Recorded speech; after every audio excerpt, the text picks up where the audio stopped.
So I think while the legislators, I actually applaud them for making a good faith effort in trying to solve our problems, I think we need to all step back and go, it didn't work. It's time to bench the A-team and take them out. They've been playing hard. They're throwing balls in the air. They're not sinking. We need to bring in the bench. And the bench in this case is the voters through a constitutional convention, and see if we can get the job done that way. I mean, I think it's a daunting task. That's why I was saying it's a somber mood. I don't think this is something that any of us here at the podium today are eager to take on. Quite frankly, we've got a lot of other things we could be doing. But I think we've come to the conclusion that this is what it's going to take. And if you look at what's happened in the world, even in our lifetimes, our problems are big, but they're not as big as other people have dealt with. We have seen the Berlin Wall fall. We have seen apartheid collapse in South Africa. No, we have problems in California, but they ain't nothing compared to what other citizens have dealt with in the past couple of decades. And I'm confident we can deal with them here. So there is an era of hope, as much as today is a somber day, that we're taking the first steps to fix things and bring in some new ideas.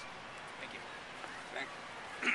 Thank you very much, Derek. And it is a daunting process, but if ever there were a time to begin it, obviously this is it, and we're prepared to go forward.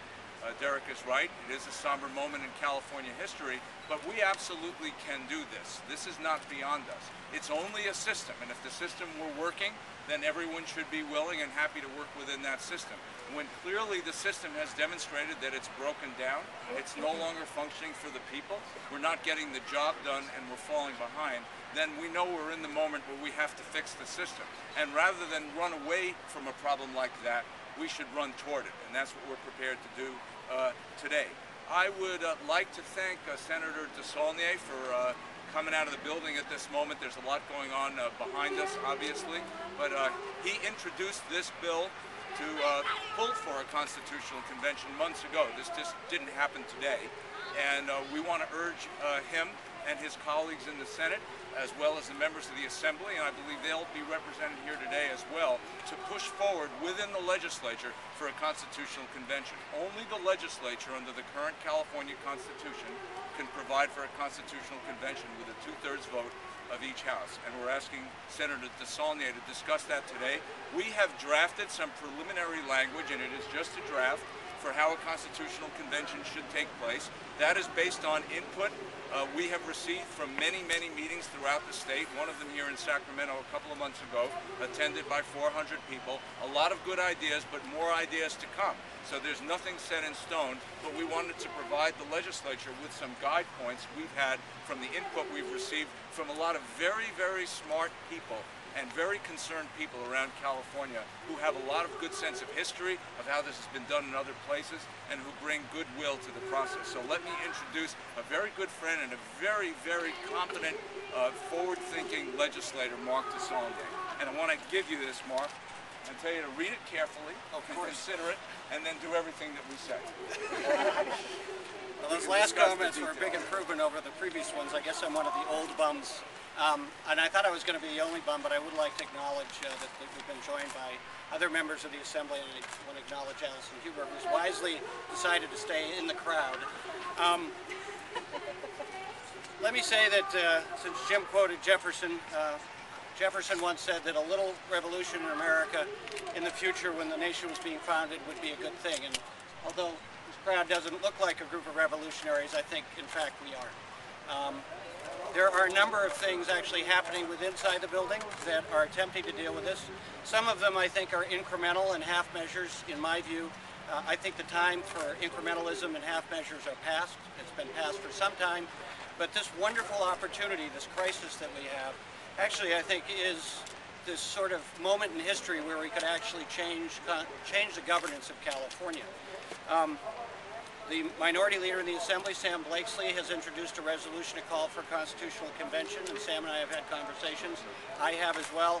I've introduced 2 amendments to do an indirect initiative and also to put sunsets on initiatives to try to start dealing with the problems of the initiative system, in my view. Today, the Senate Rules Committee will approve a committee that I asked for, that I'm chair of in the Senate, Select Committee on Constitutional Reform. So there are efforts within the building. Having said that, I don't think the changes we need will come from inside the building. And it's not because there aren't wonderful, terrific people inside that building, both as staff and as members, irregardless of party affiliation. They're here for the right reason. But it's the systemic problems that keep us from governing. Most Californians don't realize that we, the legislature and the governor, only have control over 10% of the total budget. That's why we had to go out and ask for changes, because the rest of it has been set by we, the voters, in the formulas that drive our budget decisions. So just to get to that point where we can put this on the ballot required historic efforts in both houses, the longest sessions in both houses, to get to the point where we could ask the voters to change. Other states do this all the time. Connecticut and New Jersey, I believe, actually ask the voters every 10 years, should we have a constitutional convention? Some states ask it every year. This isn't that revolutionary. But the legislature has to let go. We have to provide leadership by letting go, because federal courts have said the legislature can only call the convention and give it some direction and decide how the delegates will be formed. But we have to let the citizens in direct democracy reframe the structure. And in my view, there are two big areas. The initiative system that was started over 130 years ago by Hiram Johnson to take power away from vested interest and give it to the citizens. And ironically, 130 years later, the opposite has happened, in my view. Vested interests have hijacked the initiative system. Of the 24 states with an initiative system, California has by far and away the most robust, easy to manipulate system, and in my view needs to be changed, and that's part of the honest discussion that the convention would have. Taxes and how we actually pay for and how we perform public services, I think, are another big part. It's not a question of too much taxes or too little taxes, in my view. The Tax Institute actually says that Californians are right in the middle when you take the aggregate of taxes in terms of what we pay. So we need to look at how we pay taxes and the connection between the services provided. And as part of that, I don't think, and the Tax Commission's doing a good job that Speaker Bass called, to look at that issue. Heard enough? It's turned the wrong way. Thank you. Sorry. It's nice to see you all sweltering in the heat for a change, by the way. Edit that out. But just to look at taxes, I don't think will do the job, because you have to actually look at the services provided. We have wonderful employees in the public sector in California doing heroic work, but in my view, those people go into that work because they're motivated by altruistic purposes. But we should measure their performance, and California doesn't do that. I think we should do that. And lastly, let me just say that I am firmly convinced, as I said earlier, and I actually wanted to introduce this resolution when I first got elected to the Assembly. I talked to a good friend of mine, a constitutional expert, Bruce Kane from Berkeley, and he told me, he said I shouldn't introduce it because the powers to be would crush the effort and do the same to me. And it's just wonderful to be here, in spite of the crisis, to be here with the Bay Area Council and others to reframe California. Another great founder said, Thomas Paine, at one of the darkest points of this country's history, that he said these are the times that try our souls, but they're also not the time for sunshine patriots.